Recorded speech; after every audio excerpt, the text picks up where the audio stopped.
got blood on my hands right now, and I'm stumbling through the dark in the dawn. I have found new ways, but no, I can't be the one that you need.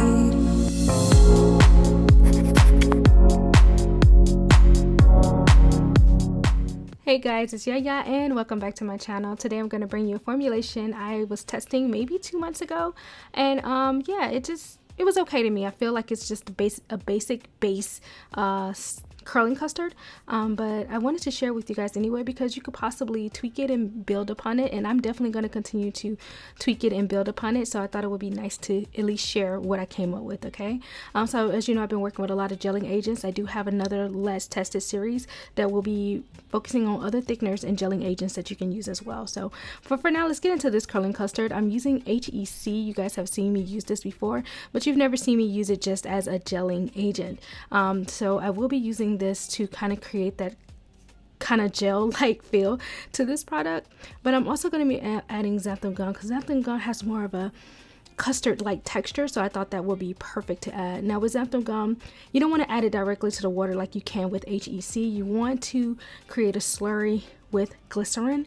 This way it'll be easier for it to incorporate into the water and hydrate a little faster and a little bit more evenly without creating lumps. Okay, also when you use the slurry, you want to make sure you have enough glycerin. So when you're formulating, if you miscalculate and it's just not enough glycerin to fully hydrate that xanthan gum, don't be afraid to add a little bit more. Just make sure you add it to your formulation and even it out with other ingredients. Maybe take away from here or there so that it will equal up to 100%. Your formulation should always equal up to 100%. Okay, so moving forward, I'm just going to combine these gelling agents together. I'm just adding the HEC and the xanthan gum slurry to the distilled water, and that is basically it, you guys, and is really just trying to test and see which gelling agents and thickeners work together with each other, and even if they create this amazing custard or this amazing gel consistency, does it work in the hair?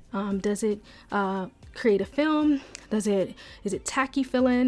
Does it give a whiteness to your gel?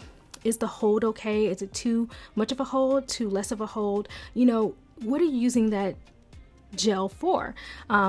So I'm using this as a hair custard, so you want to be very careful with the ingredients you add because you want to make sure that it will not leave your hair with these flakes and crackiness all that's too hard. You want your hair still to remain soft. So I think that is the challenge with creating this. Now if you were doing like a something for skincare for your skin or for your face, then you want to make sure that it doesn't leave a tacky feel and that it does absorb well into the skin and that it's very light. I feel like these two combinations, xanthan gum and HEC together, depending on how much you use, I think is a little heavy for me when it comes to the skin. I think I prefer these two more when it comes to styling the hair, but I'm still trying to tweak it and get the right combination.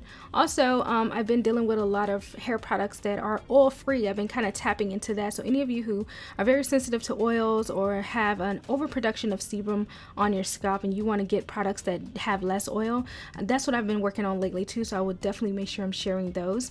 I wanted to do the same thing with this curling custard and just leave out all the extra oils and stuff. But like I said, I will continue to build upon this. For those who want oil, I will be tweaking and working with oil with this formulation as well. Moving forward, you want to add a preservative to this so you can continue to test it out. I did add a little bit of aloe vera powder 100 times just because, just to give it a little, you know, something extra to it and to test it out in that way. But other than that, I really kept this very basic, you guys. I added my preservative, which was Optiphen Plus. I've been actually working with a lot of different preservatives, so you'll see me use different type of preservatives depending on what I'm testing, you guys. So this is all for the preservative series that I will be coming out with, you guys, so I can give you a multitude of information about different preservatives and how to use them. Okay, so that's coming up very, very soon. But yeah, this is what I came up with. What do you guys think about this texture? I think it's absolutely beautiful, and I think it could actually be used to make other curling custards that are more creamy and that have maybe added oil or added butter. So this is a great base to start. Even if you were looking into like making a detangler or something like that. This hydrated my hair beautifully. It gave me a lot of slip, and then it had a very mild hold, but it gave me so much definition, and that is really what I was looking for with this curling custard, is definition, and I definitely got that. I purposely used a lot on one section of my hair just to see if it would cake up and flake, and it definitely did. So if you use a whole lot of this product, it definitely will cake on your hair. Adding a little bit of oil on top of that layer will help with the whiteness and the flakiness if you want to do it that way, or you want to go back and tweak the amount of HEC or xanthan gum that you're using. Keep testing, you guys. A lot of this is just testing. I go in the kitchen, I test it out, okay? This is what I do, trial and error, and then the ones that I really love, I share with you guys. But here's one I did a long time ago that I did not share with you guys, just because I feel like it wasn't 100% where I wanted it to be. But that's what testing is all about, showing the trials and errors, and maybe someone else will see this video and find a way to tweak it that will make it better, or you know, that help them figure something else out. So this is why I decided to go ahead and share it, because it really did not come out bad. I just feel like using it on my actual hair, it could definitely be a lot better. So this is also a great alternative versus using something like flaxseed gel. Even though I love flaxseed gel, I swear by it, it does go bad pretty fast, and it does not have a really long shelf life, a little bit like aloe vera. So this would be a great alternative to kind of get that. You could probably use flaxseed gel extract into this to get those benefits without actually using the raw gel that you make from the seeds, which could probably go pretty bad and reduce the shelf life. Now if you're using flaxseed gel, just making it and then you using it that same day, or a small batch that you'll use the next day, then it's not no harm. But if you're trying to actually make something that's going to have a long shelf life, maybe this will be a great alternative in your curling custard versus actual flaxseed gel. Okay, so anyway, guys, I hope you enjoyed this video. Leave your comments down below if you have any questions, concerns. Follow me on Instagram and all that good stuff. Make sure you hit that subscribe button and the notification bell, you guys. You have to hit it. It's the only way it'll let you know when I'm coming out with the next video, the preservative video, and the continuation with the gelling agents as well. So you guys make sure you check the description box as well for all the ingredients and measurements.